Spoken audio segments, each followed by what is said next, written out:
Mission 6. Where do the bees sleep? Snake is tasked with a simple mission from the CIA. Recover a high-tech weapon called the Honeybee, which the CIA gave to Mujahideen fighters. However, the Mujahideen fighters were wiped out, and now the Soviets are looking for it. However, one of the Mujahideen Hamid soldiers survived and was captured by the Soviets.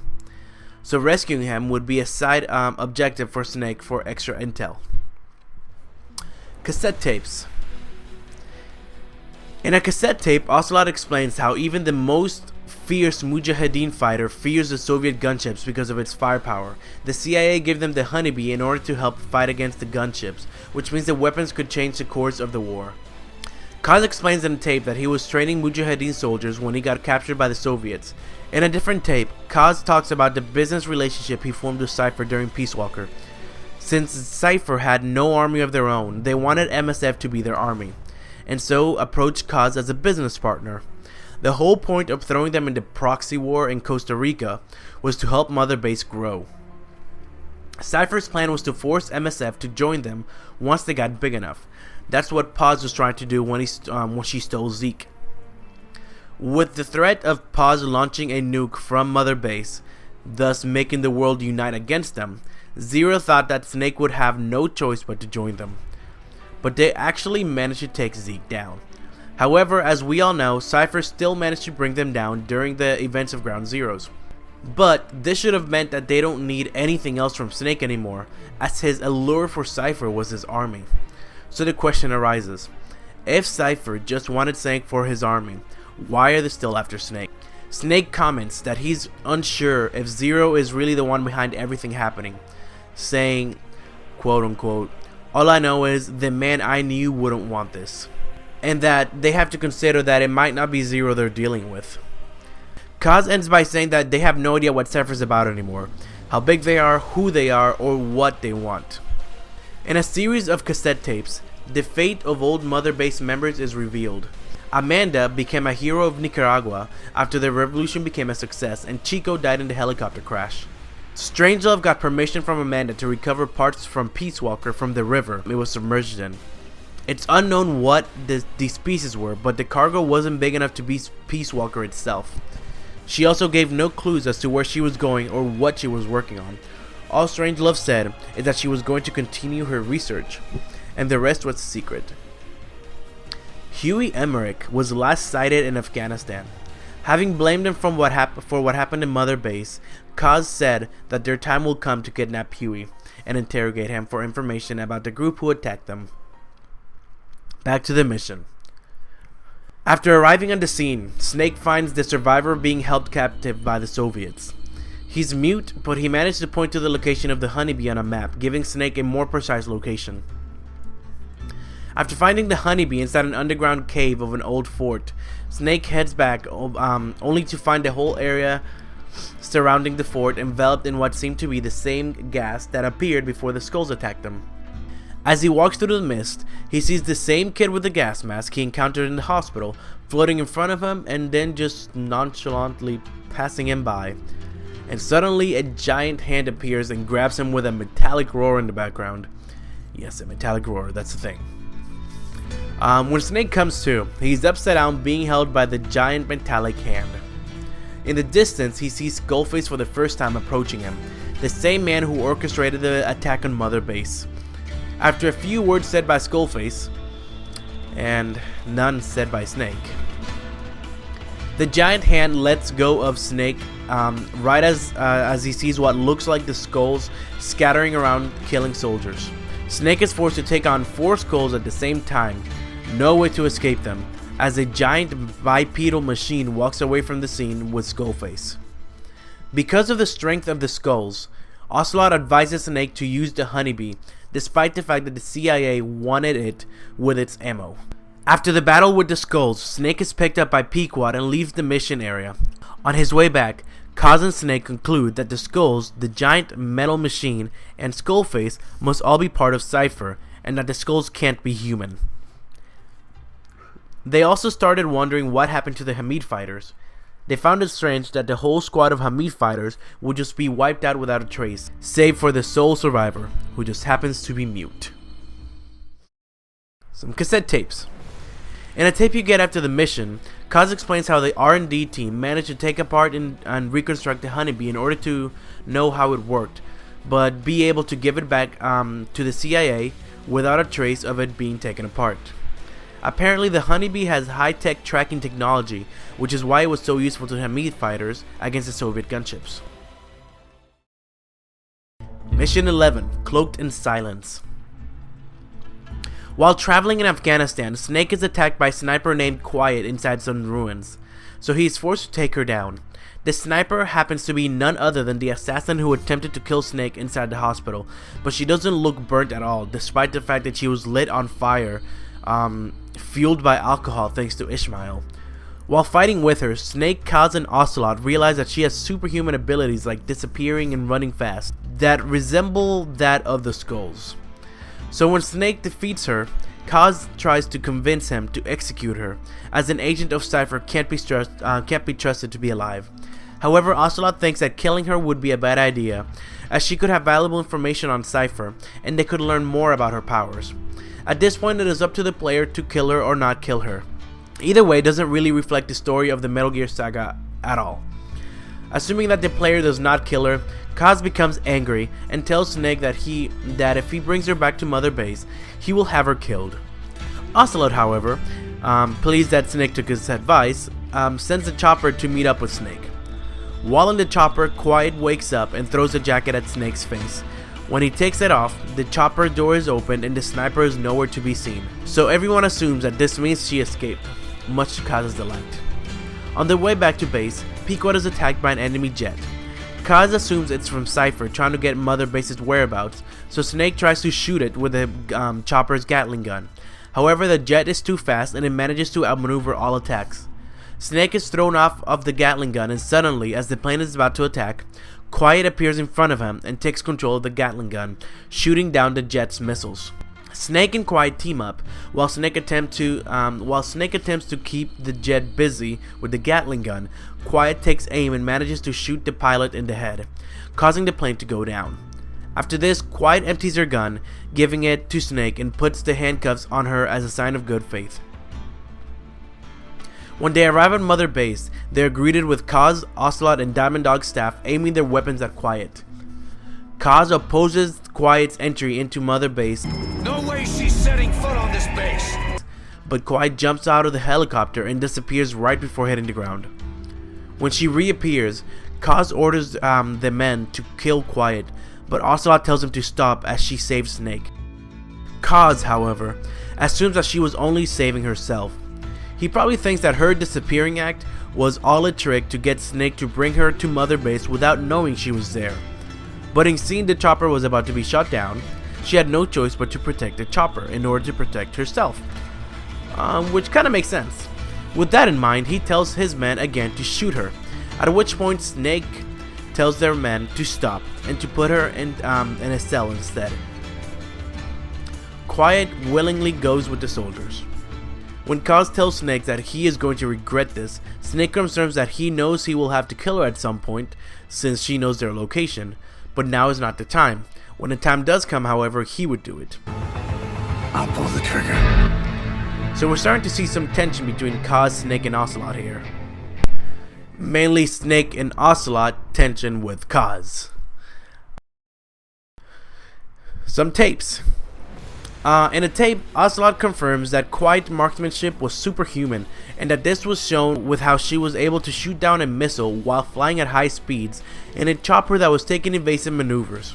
Ocelot also reveals that the fact that Quiet hasn't tried to escape worries him more than anything, especially since the lock on the door was a joke, and he lightened the guards on her cell in order to see if she would try anything, essentially using Snake as bait. But still, she made no moves. He also explains how she will not communicate ever, and anyway, won't even write, which explains her codename Quiet. She seems to be mute, just like the Hamid fighter, though it doesn't exactly explain why she won't write. Ocelot explains that she was on a mission to kill Snake, but something changed her mind before she could do it, and it's possible she may have betrayed Cypher. Side Up 82. Make contact with Emmerich. Kaz tells Snake that a scientist has asked them to help him defect from their current group. This scientist was none other than Huey Emmerich, the same one from 9 years ago on Mother Base, the same one who Kaz suspects to have helped set up the attack on Mother Base. When Snake finds him, he is inside a laboratory housing a large bipedal robot similar to Zeke, but a completely different design, meaning he was working on another Metal Gear.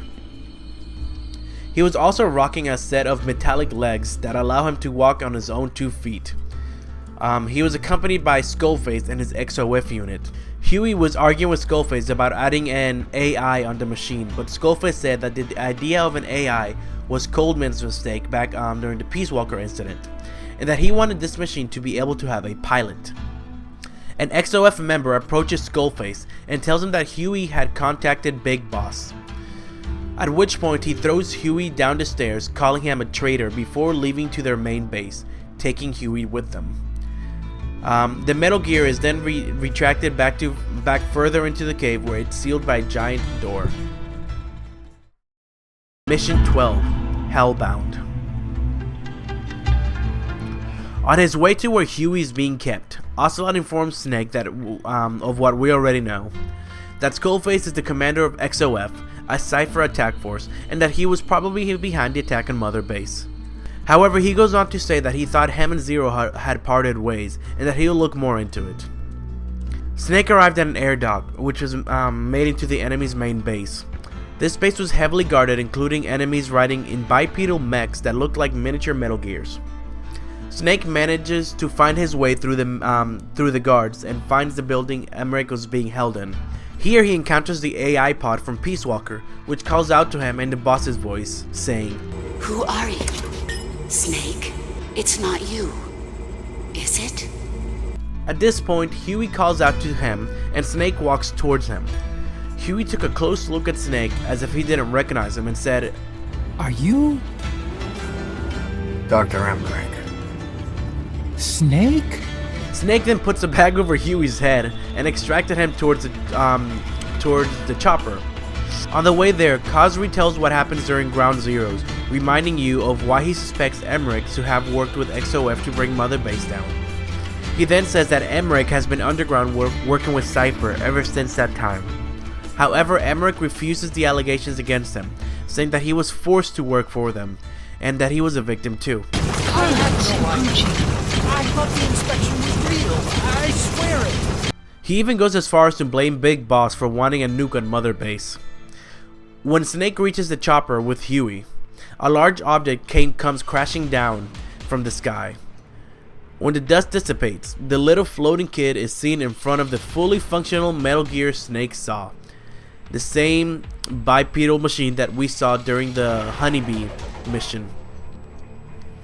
Emmerich refers to it as Sahelanthropus and is shocked to see it fully operational. Skullface calls out to Huey from Sahelanthropus' hand, saying, Behold! Today is the day weapons learn to walk upright! Sahelanthropus places Skullface on a chopper and starts to come after Snake. Snake has no choice but to hide from it until it loses sight of him and then have Pequod pick him up. When Snake finally manages to get away, Sahelanthropus tries to jump at the chopper, but Snake shoots it down with the Gatling gun.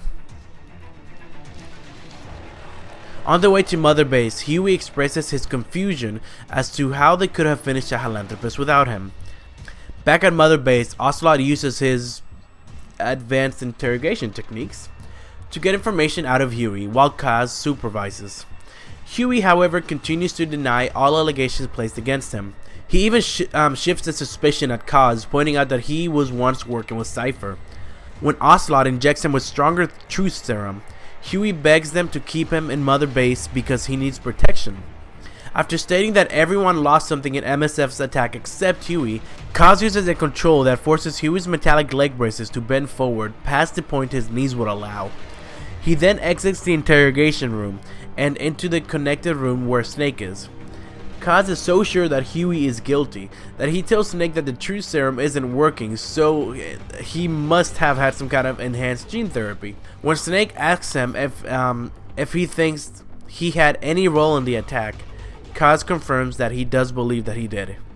After Snake tells Kaz that they need proof before passing judgment on Huey, Kaz said that they will keep him in that room, making him work on new weapons as a form of protection against the staff of Diamond Dogs who may want revenge on him.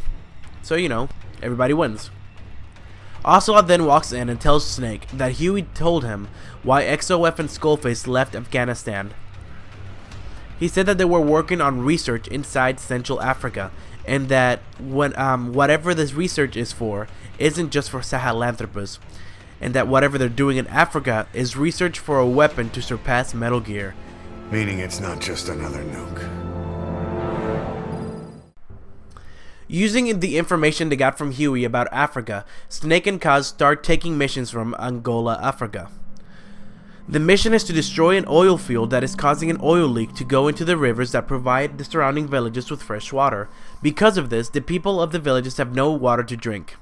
The group causing the spill was a rebel group called Unida, who have been getting modernized weapons from the US. The company sending them these weapons belong to Cypher. So they're not getting weapons from the US government, they're getting weapons from a private company who just happened to belong to Cypher. So the main reason Kaz wanted this mission was to get information on who's pulling the strings, which he believed to be Cypher. Cassette tapes. In a cassette tape, Ocelot pushes forward the idea of letting Quiet work with Snake as a way of testing her skills and seeing if she can be trusted. Snake seems uncertain about it, but he's willing to give it a try. Ocelot says they'll have to do it behind Kaz's back, and just ask for forgiveness later. Around this time, Quiet attempts to sneak out in a helicopter when Snake is about to head out into a mission. However, Kaz quickly finds her, somehow. Not sure how, because she was invisible, but whatever. Ocelot gets her to prove her skills by shooting at the moving blades of the helicopter. But even after this, Kaz opposes the idea of letting her go with Snake, saying that she can't even communicate if she won't talk. Quiet then heads back to her cell. In a tape recording one of Huey's interrogation sessions, Kaz and Ocelot continue to ask Huey about the attack on Mother Base 9 years ago, but Huey continues to say that he had no idea the attack was a ruse and that he just wanted to prove their innocence to the world. He even once again blames Snake for wanting the nuke. Huey says that he did indeed lose something. He lost Zeke in the explosion, as if that was comparable. This causes Ocelot to wonder why he was the only one spared in the attack and why Strangelove left the base right before inspection, considering they were together. It was possible that Huey warned her. In a different tape, Ocelot states that he believed Huey has been hard to break because he's lying to himself, choosing to believe his own lie because it's easier. When Huey says, again, that he's not lying, he goes over everything that happened again. Huey then goes on to point his finger at Skullface, once again deflecting the blame. It's in these tapes that Huey first confirms that the new Metal Gear is named to be Sahelanthropus, saying that it is the first step to humanity because it's the first bipedal weapon he's designed to walk upright, like the ancient humans who learned to walk upright. He goes on to explain that after a lot of failed tests trying to make Sahelanthropus operational via a pilot, he decided to make it work completely via an AI. So he had the mammal pod from Peace Walker extracted from Nicaragua in order to make something that was a fusion between the mammal pod and the reptile pod. This causes Ocelot and Kaz to get suspicious. They said that he would need some help to do that, even though Huey kept saying that he worked alone. Despite all of this, the AI tests were a failure, and Skullface demanded to have it modified to be controlled by a human, but he was never able to do so, which is why he doesn't understand how it was coming after them without a pilot or an AI, especially at such high speeds. In a tape which Huey thought that Snake wasn't recording, Huey talks to Snake about a certain Dr. Clark, the same name of paramedic was one of the original members of Cypher. However, Snake acts as if he has no idea who he's talking about. I actually never understood this, as in other tapes, namely the one where Ocelot talks to Snake about Cypher and its founders, Snake knows who he's talking about when he says Dr. Clark and when he says paramedic. So maybe he's just playing dumb, I don't know. Anyways, Huey tells Snake that an American company has successfully cloned a human being with the help of the research done by Dr. Clark. This happened 10 years ago. Snake, however, still plays dumb.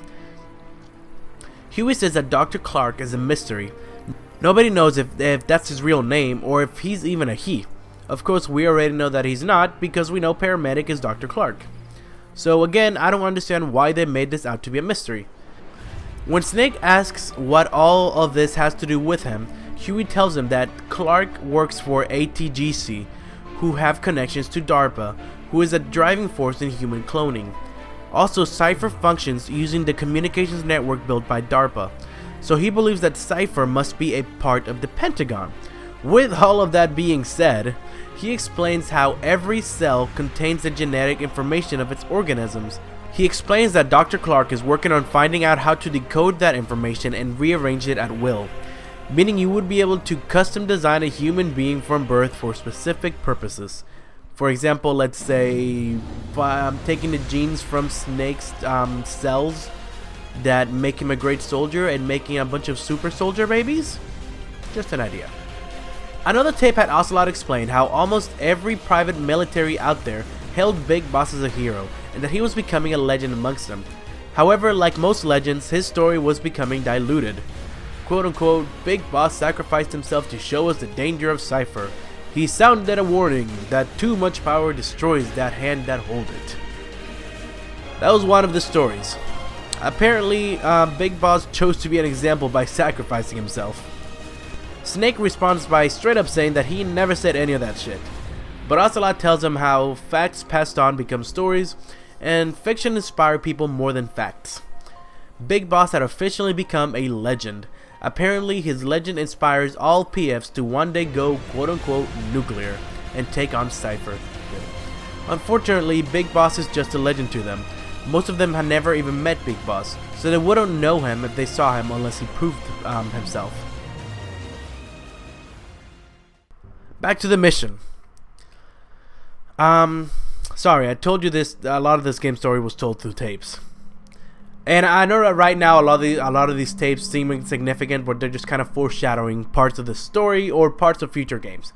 Anyways, Snake makes his way to the oil field. On his way there, he sees all the water around him have a jet black color thanks to the oil. Once he gets to the heavily guarded oil field, he turns on the emergency stop button in the transfer pump control. When he does, the water level in the large drains start to go down, revealing corpses with what looked like inflammations in the lung area. Afterwards, Snake blows up the oily water separator tank in order to make sure they never use the oil field again. However, the explosion attracts soldiers nearby on those same bipedal mechs we saw before, which Emery calls walker gears, and Snake is forced to make a sneaky retreat. After the mission, Kaz dug us some information about Sainier, the company who gave them the mission. He found out that Sainier was actually behind the attack, not Unida. Sainier was the one who hired the PFs at the oil field. He also found out that Sainier's head office is just a room in a building. The company doesn't exist. The fund for the company doesn't even exist anymore. All of this points at Sainier being a dummy corporation, meaning someone is using the name to hide who they really are. Side Op 11, Visit Quiet. Around this time, Ocelot asks you to meet him in Quiet's cell. Once there, he explains to you how Quiet doesn't eat, sleep, or even breathe. She takes in oxygen through her skin, which is why she's always half naked. And she also drinks from her skin. She's much like a plant. She needs sunlight and water to stay alive and healthy, but too much of either will cause her to die. Also, for some reason, she can't move while she's absorbing water through her skin. She's just left in a state of suspended animation. If she puts too much clothes on, she starts to suffocate as she breathes through her skin. Ocelot should suggest that you take her out on missions, and from this moment forward, Quiet can fight alongside you on missions.